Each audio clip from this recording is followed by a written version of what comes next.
Hello and welcome. This is Smart Prosperity, the podcast, your chance to catch up on all the buzz in the green economy. We've got a new show every 2 weeks that covers the politics, the business, the technology, the current affairs, and the ideas at the intersection of the environment and the economy. I'm your host, Eric Campbell. On today's show, are we letting provinces off the hook when it comes to climate action? Sean McCarthy is here to hold them to account. Then, trouble in BC's old-growth forests. Gary Merkel is a career forester. He's also a First Nations leader, and he breaks down the issue facing BC's forests right now. After that, we'll hear a 60-second summary of a new report, and Mike Moffat caps it all off with his list of 5 things happening in the green economy this week. That's today's agenda. Let's get started. Okay, here's the constitutional issue Canadians aren't talking about right now. And that's that Canada's federal government has responsibility over setting international climate targets, like through the Paris Agreement. But it's Canada's provincial governments that own most of the constitutional jurisdiction over the things that pollute greenhouse gas emissions, and therefore most of the tools for achieving the climate targets that the federal government sets. So while the Trudeau government attracts a lot of attention over its action on climate change, is that attention perhaps misplaced by Canadians? Should we instead be asking more of our provinces? My next guest thinks so, and he's gone so far as to write a report card on the climate progress being made by Canada's provinces. I'm welcoming Sean McCarthy. Sean is a freelance writer and journalist. He's the former national business correspondent for the Globe and Mail. Lately, he's been writing for a variety of outlets, including Corporate Knights magazine, and I should also mention he's on the editorial board for this podcast. Sean, thanks for joining the show. Thanks very much for having me, Eric. So, Sean, as I mentioned in the intro, Canada's provincial governments have key jurisdictions when it comes to achieving Canada's climate targets. What are the things that provinces control that matter most for Canada's climate efforts, in your opinion? Some of the key responsibilities, frankly, we tend to think of the federal government leading the charge, but the provinces, the power sector, the electricity sector, they regulate it. In many cases, they own it. They regulate all sorts of other areas of energy use and building standards. And then have a tremendous responsibility for regulation around consumer items. So really, in some ways, they should be leading the charge because so much of what needs to change is in their domain. But to be clear, it has to be a partnership, and it should be a partnership. The federal government does have some clear responsibilities, and we saw in the Supreme Court decision on carbon pricing that came out this spring. Even on carbon pricing, the provinces have paramountcy unless they're not doing their job. And then the federal government is allowed to come in as a backstop to meet that peace, order, and good government clause that was relied on. You know, the federal government has set these targets under the Paris Agreement. What's the role of the provinces in ensuring that Canada hits those targets? We are going to have a very hard time hitting targets if the provinces don't really step up and take their responsibility. Mm-hmm. I don't think we've dealt very well yet with burden sharing. How much should Alberta be doing versus how much Quebec or Ontario? The fact that some provinces are way more dependent on fossil fuels for their economy means it's much harder for them to hit certain targets. 3 or 4 or 5 years ago, Ontario and Quebec were aiming to do more than the federal average, and Alberta and Saskatchewan had made it clear they felt they could only do much less than the average, but that was going to somehow average out. We need to have a much better conversation around burden sharing and what each province needs to contribute to get us there. Okay, well, I want to look at how some of the provinces are doing. You recently put together this report card that was published in Corporate Knights magazine, and some of them jump out at me. We won't go through every province, but maybe we can pull out just a handful of them. Maybe we'll start with the province that received the highest grade. There's only two A's given out, and one of them was to Nova Scotia. What's Nova Scotia doing right? A couple of things that they're doing right. They have their own carbon price, which was done in an agreement with the federal government. They were very aggressive on energy efficiency. They have a lot of have had and have relied on a lot of coal-fired power and are drawing that down very quickly. The previous Liberal government in Nova Scotia had an agreement with the federal government to phase out coal a little more slowly than the federal government would have liked. The new government, the new premier who came in, Ian Rankin, has said that no, they're going to meet the federal goal of phase out by 2030 and will increase their reliance on renewables and on hydropower. But they've just taken a lot of things seriously, and as I say, the incoming government is even more aggressive. I mean, they're looking at 50% reduction in emissions by 2030 sometime. Okay, let's jump to the other A grade that was received, an A minus for Quebec, a bigger province with a bigger economy. What's Quebec doing right? Well, and Quebec has the great advantage, obviously, of having enormous amount of hydroelectric power at its disposal. But two things I think that are related to that: cap and trade with California, and that's moving along, and the caps on their industries for emissions is going to ratchet down. Very aggressive on electrification of transportation, and the leaders in Canada on EV sales, and that's in Quebec. Transportation is a big proportion of their emissions, but largely I think it's the result of all-in society-wide consensus that this is an area that needs to be attacked. Okay, well, you talked about kind of Quebec being a province where there's a lot of popular support for ambitious climate action. Another province that falls into that category maybe is British Columbia, but Right. BC, you've given a B plus, but you've also noted that their emissions have been going up lately. So what's the reason behind BC's grade of B plus in your report card? Two factors. One was that provincial government was an early adopter of the carbon tax, and that has restrained that increase despite strong economic growth. They've had some of the best economic growth over the last 10 years of any of the provinces, but also that the NDP government, first in a partnership with the Greens and now on its own, has announced way more ambitious policies and targets. The challenge for BC, one of the big challenges, is the expected expansion of liquefied natural gas exports and the natural gas extraction business in Northeast BC, which is a lot of methane leakage in addition to CO2. It's a big emitting industry. The LNG plant that was approved is one of the biggest industrial emitters in Canada. So BC has its challenges, but they have put in place targets and measures that should move more quickly in the next few years. Okay.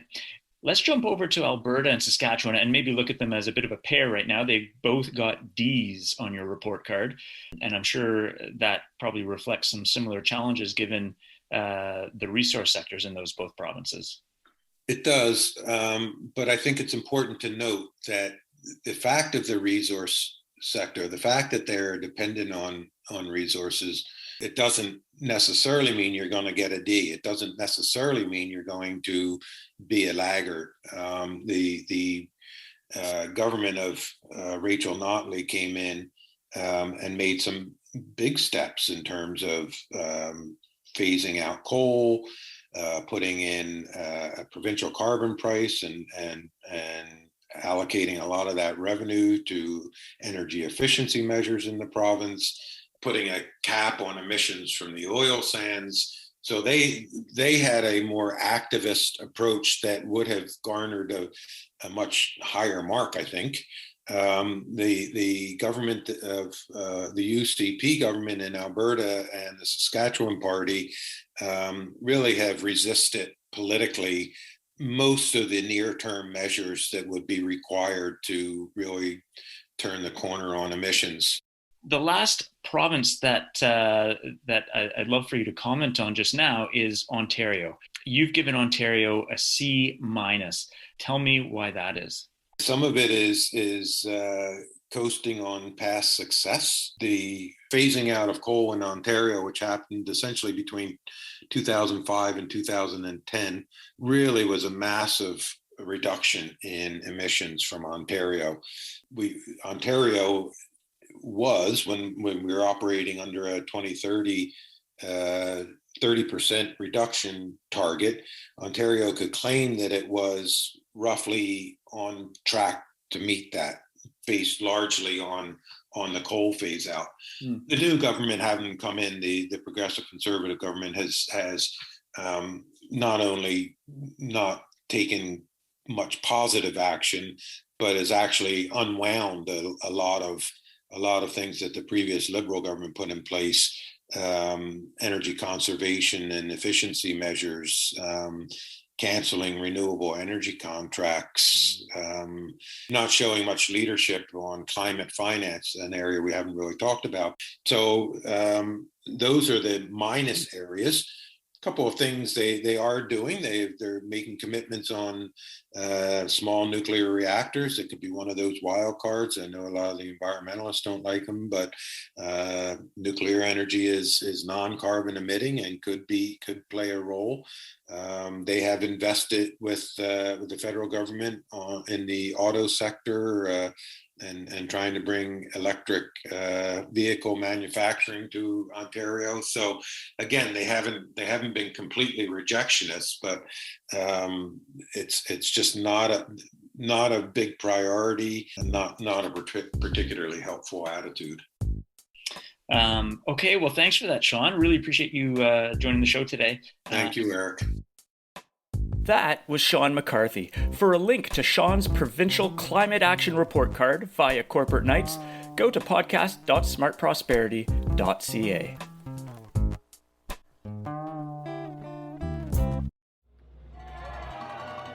This is a message to the Premier. On the plane. That's the sound of protests which have been happening in various places in British Columbia this year and last year.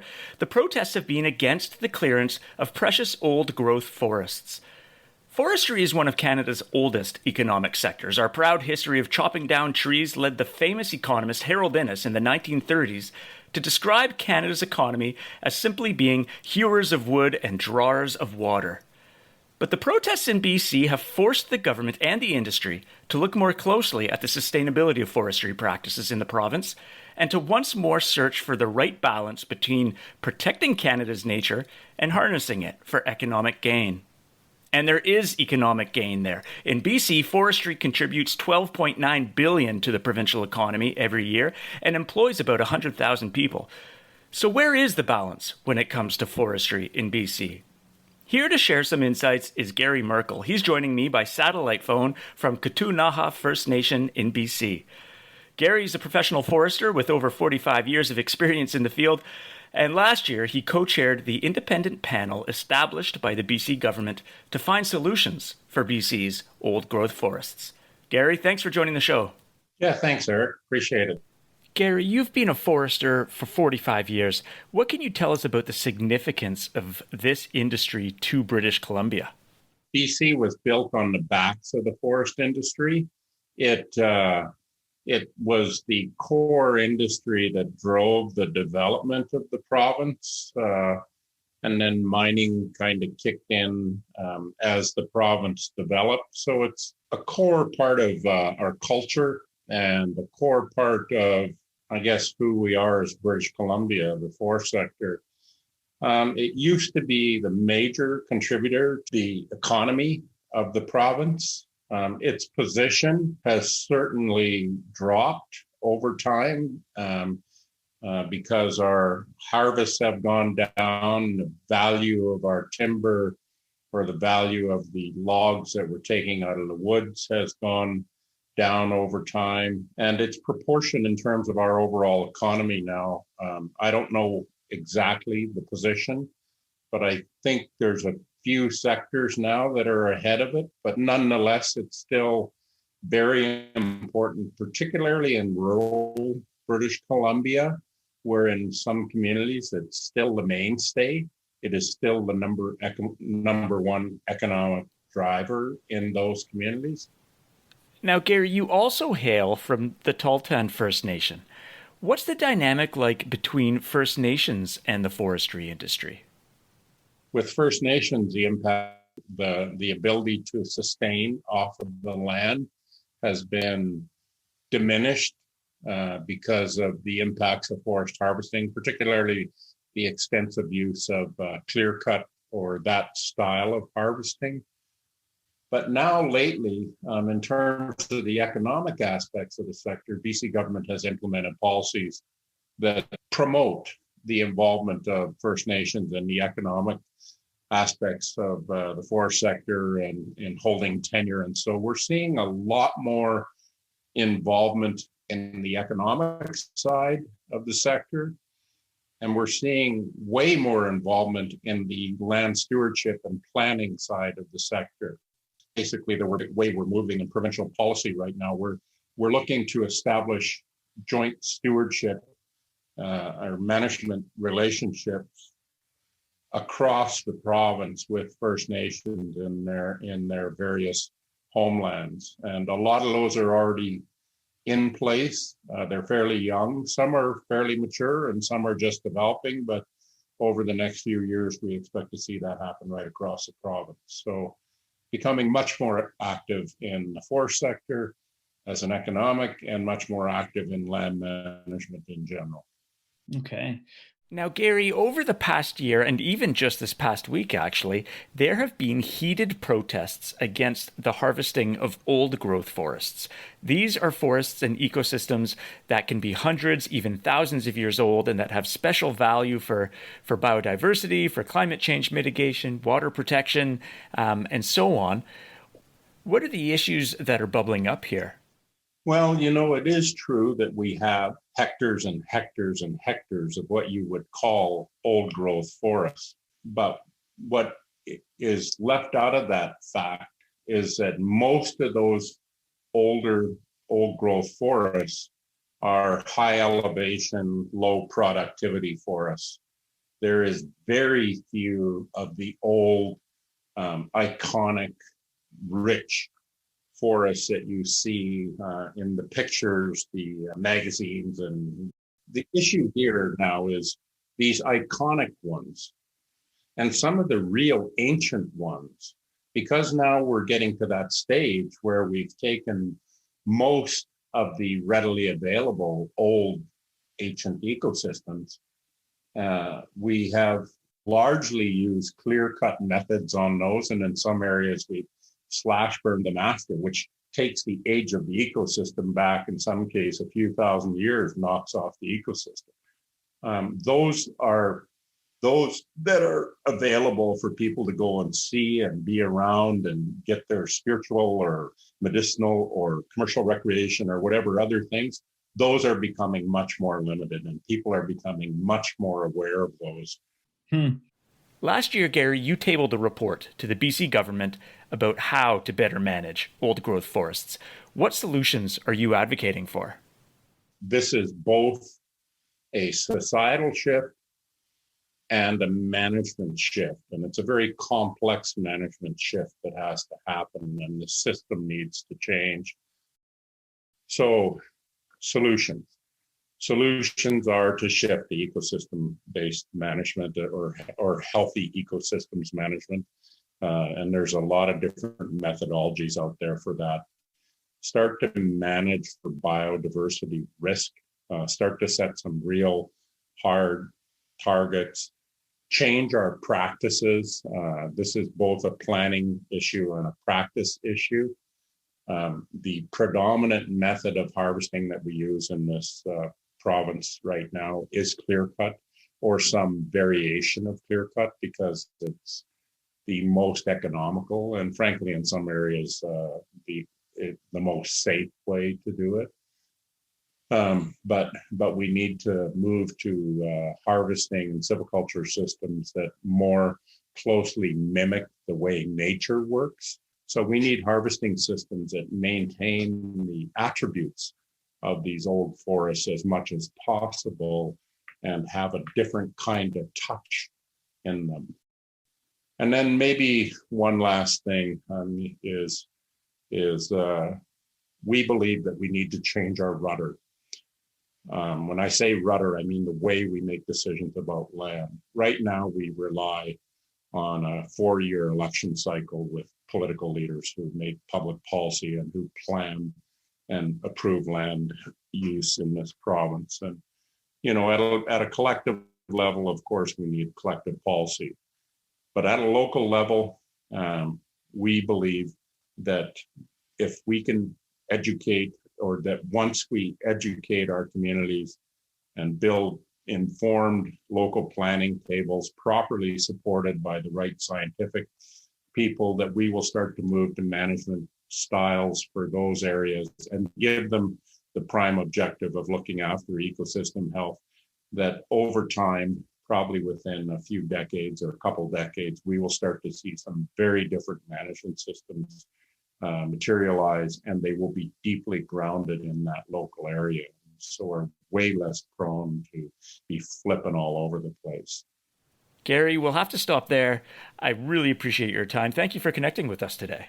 You're welcome, Eric. Thank you for having me. That was Gary Merkel. I reached him at his home office in Ktunaxa First Nation in British Columbia. To follow up on this issue and learn more about the issues facing BC's old-growth forests right now, and for a link to the report that Gary co-authored for the BC government last year, go to this episode's webpage at podcast.smartprosperity.ca.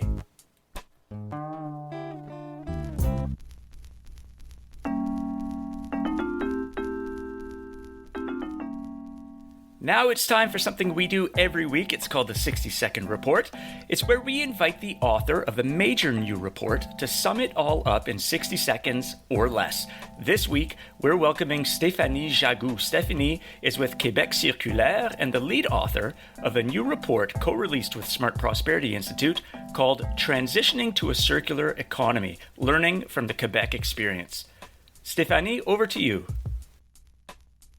So this is a landmark report that really brings key lessons learned from the Quebec experience from that span from 2014 to 2020. And the idea is to bring it to a broader audience across Canada with real-world guidance relevant to inform their respective role in shifting to a circular economy. So it is for policymakers, community leaders, educators, academics, communicators, and concerned citizens interested in building a new economy and a resilient society with real-world guidance that will be relevant to them for their own shift to a circular economy. Merci Stéphanie. For a link to that new report on the circular economy best practices in Quebec, visit this episode's webpage at podcast.smartprosperity.ca. And last but not least, it's the final segment of every show. It's where I turn to my colleague Mike Moffat to recap all the things happening in the green economy that we didn't cover elsewhere on the show. Mike is the senior director here at Smart Prosperity Institute. Mike, over to you for the top 5 things we should know about this week. I'm Mike Moffat, and here are the 5 things that I'm watching this week. Number 1, the International Energy Agency released a report that models a narrow pathway for reaching global net zero greenhouse gas emissions by 2050. It identifies 400 steps, including for zero new investments in fossil fuel projects and stopping the sale of new internal combustion engine passenger cars by 2035. Number 2, the federal government launched a Sustainable Finance Action Council to improve the flow of investment to support Canada's climate goals. The biggest challenge for the council will be to develop a system of mandatory disclosure of climate-related financial risks for companies in line with Canada's peers. Number 3, just 100 companies are responsible for producing 90% of all the world's single-use plastic pollution, according to research published by the Minderoo Foundation. The culprits include both state-owned and multinational corporations, from oil and gas giants to chemical companies. Number 4, Britain launched its own carbon pricing system for industrial emitters last week, after it had pulled out of the European Union system as part of Brexit. Participants are concerned that, without a link to the EU system, the British system will be less effective. And number 5, Bitcoin shares took a plunge when Elon Musk announced that Tesla would no longer be accepting the cryptocurrency as payment. Musk pointed to Bitcoin's massive climate footprint, which is already equivalent to that of a medium-sized country, and rising. I'm Mike Moffat, and those are the 5 things that I'm watching this week. Thanks, Mike. For a second glance at those stories, Mike has them written out for you at podcast.smartprosperity.ca. Now that's it for this episode of Smart Prosperity, the podcast. Thank you for tuning in. The views shared on this show are always evidence-based. That's the way we roll at Smart Prosperity Institute, but it doesn't mean to say that there aren't other views. If you've got a view of your own that can help in our understanding of the environment and the economy, email me or at me on Twitter. I want to hear it. All my contact info is at podcast.smartprosperity.ca. I'm Eric Campbell. I'm broadcasting from the lands traditionally stewarded by the Algonquin Anishinaabe peoples. Thanks for listening. The next episode is out June 9th. I hope you'll tune in then.